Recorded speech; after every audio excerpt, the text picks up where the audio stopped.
Hello everyone. आज मैं आपको कुछ इडियम्स पढ़ाऊंगा। देखिए, इडियम्स बहुत ज़रूरी हैं अगर आप इंग्लिश बोलना सीखना चाहते हैं, क्योंकि आप बहुत प्लेन लैंग्वेज में अगर बात करेंगे तो बात जो भी आप बोलते हैं उसका इंटरेस्टिंग नहीं होगा। तो आपको ये पता होना चाहिए कि कुछ ऐसे मुहावरे होते हैं, कुछ ऐसे इडियम्स होते हैं जिनके माध्यम से आप अपने लैंग्वेज को इम्बेलिश कर सकते हैं, लैंग्वेज को अच्छा बना सकते हैं।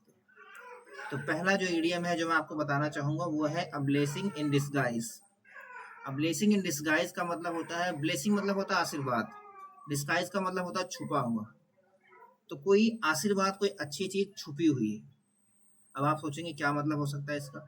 इसका मतलब ये हो सकता है कि कभी कभी हमें लगता है कि कुछ बुरा होने वाला है या कुछ बुरा है हमारे साथ, लेकिन हम ये नहीं देख पाते कि उस बुराई में भी कुछ अच्छाई छुपी हुई है। जैसे कभी कभी ऐसा होता है किसी की नौकरी चली गई। अब आपकी नौकरी अगर चली गई तो आपको लगता है सब बुरा हो गया, लेकिन आपको ये पता होना चाहिए कि कुछ ऐसे भी लोग हैं जिन्होंने नौकरी जाने के बाद अपना खुद का बिजनेस किया और इतना पैसा कमाया कि शायद वो दस दस बार वही सेम नौकरी करते तो उतना पैसा नहीं कमा पाते। इसका मतलब नौकरी का जाना उनके लिए एक ब्लेसिंग हो गया जो दिख नहीं रहा था उनको उस समय। That's why it is called a blessing in disguise. So blessing in disguise actually वो कंडीशन है जिसमें आपको हर चीज अनफॉर्चुनेट लगी, लेकिन उसका जो आउटकम है वो पॉजिटिव हो। That's called having something unfortunate on surface but inside it contains some positivity, some positive outcome. आपको सेंटेंसेस मैंने यहाँ पे लिखे हुए हैं, इसका हिंदी में आपको बताऊंगा। Losing her old job was blessing in disguise and it pushed her to start her own highly successful business. इसका मतलब हो गया कि जो उसने जॉब खोई वो एक ब्लेसिंग इन डिस्गाइज था, क्योंकि जॉब खोने के बाद उसने अपना खुद का बहुत सफल बिजनेस स्टैंड किया, बनाया। तो blessing in disguise why, because job तो चली गई, लेकिन एक ब्लेसिंग के रूप में भी हमारे सामने ये आया कि आपका बिजनेस बहुत सक्सेसफुल आपने स्टैब्लिश कर दिया। So it's a blessing in disguise, disguise which is not clear, blessing which is something blissful for you. दूसरा सेंटेंस आप देखिए, missing that flight was blessing in disguise, the flight crashed a few hours later. आप plane पकड़ने जा रहे हो और आप मिस कर गए, ट्रैफिक था। अब आपको लग रहा है यार बहुत बुरा हो गया, लेकिन आपको अगर 1 घंटे बाद ये न्यूज आया कि यार वो प्लेन क्रैश कर गया, फिर आप कहोगे यार बहुत अच्छा हो गया, मेरी तो जान बच गई। तो आपकी जान बच गई, ऐसा होता भी है, आप न्यूज में पढ़ते हो कि प्लेन क्रैश हो गया और मैं गलती से बच गया क्योंकि ट्रैफिक था। तो ये ब्लेसिंग हो गई आपके लिए वो डिस्गाइज में। आपको लग रहा था कि वो अनफॉर्चुनेट हो गया, वो बुरा हो गया आपके साथ, लेकिन उसमें जो ब्लेसिंग छिपी थी वो ये थे कि आपकी जान अब बच गई।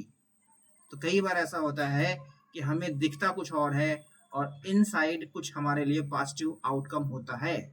ऐसी कंडीशन को ब्लेसिंग इन डिस्गाइज कहते हैं।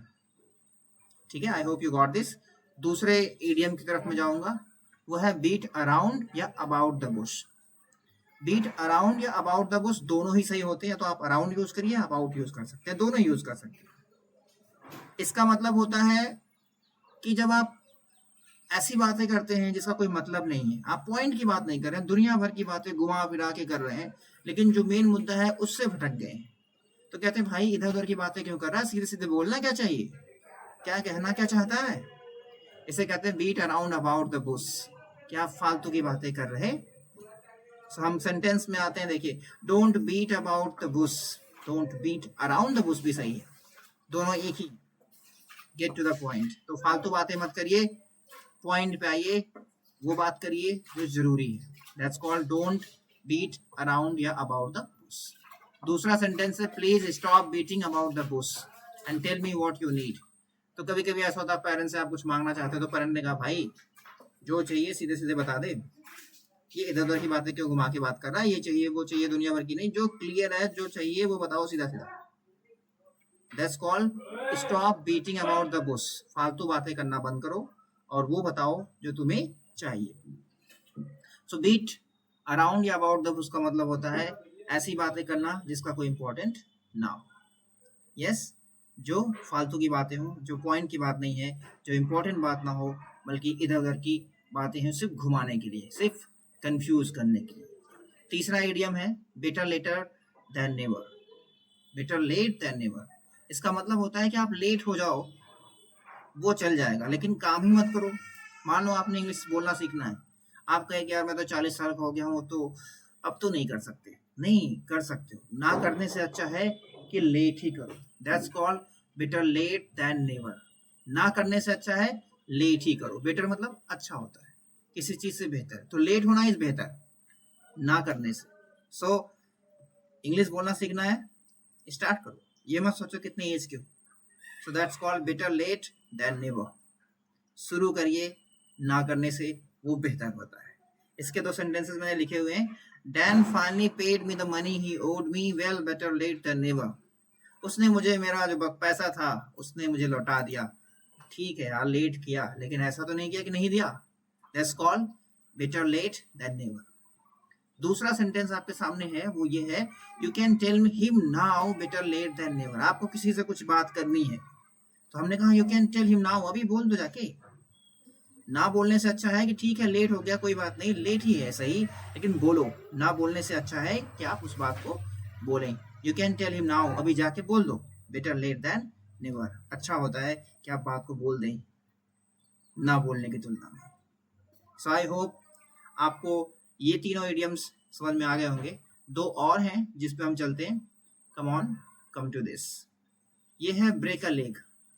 ब्रेक अ लेग, हम कहते हैं ना किसी को कोई अच्छा काम करने के लिए विश करते हैं, wish you all the best कहते हैं। That's called break a leg. ऐसा लग रहा है किसी की पैर तोड़ दें। It's not like that. Break a leg का मतलब पैर तोड़ना नहीं होता। ब्रेक अ लेग का मतलब होता है किसी को विश करना कि wish you all the best. So when you say wish you all the best, at the place of wish you all the best, you can use also idiom break a leg. break a leg means जाओ, ऐसा करो कि लोग याद करें, आप बहुत अच्छा परफॉर्म करो। आप क्रिकेट खेलने जा रहे हो, मैंने कहा go and play the match, break a leg. Break a leg means अच्छा करो, अच्छा मैच खेलो। एग्जाम देने जा रहे हो, गो ब्रेक अ लेग, इसका मतलब अच्छे से एग्जाम, अच्छा एग्जाम जाए। जो लास्ट है वो है call it a day. Call it a day, थक जाते कभी कभी, आपको लगता है यार बंद करो काम, हो गया बहुत हो गया, अब नहीं होगा, अब तो फायदा भी नहीं हो रहा है बिजनेस में, बिजनेस बंद कर दो। तो हम कहेंगे, देखिए सेंटेंसेस हैं इसमें, despite our best efforts the business was not successful, so we had to call it a day. बहुत मेहनत करने के बाद भी हमारा बिजनेस सक्सेसफुल नहीं हुआ, तो हमें उसे बंद करना पड़ा। और कभी कभी ऐसे बच्चे कहते हैं sir please call it a day, बंद करो लेक्चर, वी आर टायर्ड, हम थक गए। So call it a day means stop working on something. आप लेक्चर दे रहे हो, उसको बंद करना है, call it a day. Break a leg, wishing someone the best. So I hope ये दोनों भी आपको समझ में आ गए होंगे। Thank you for today, bye.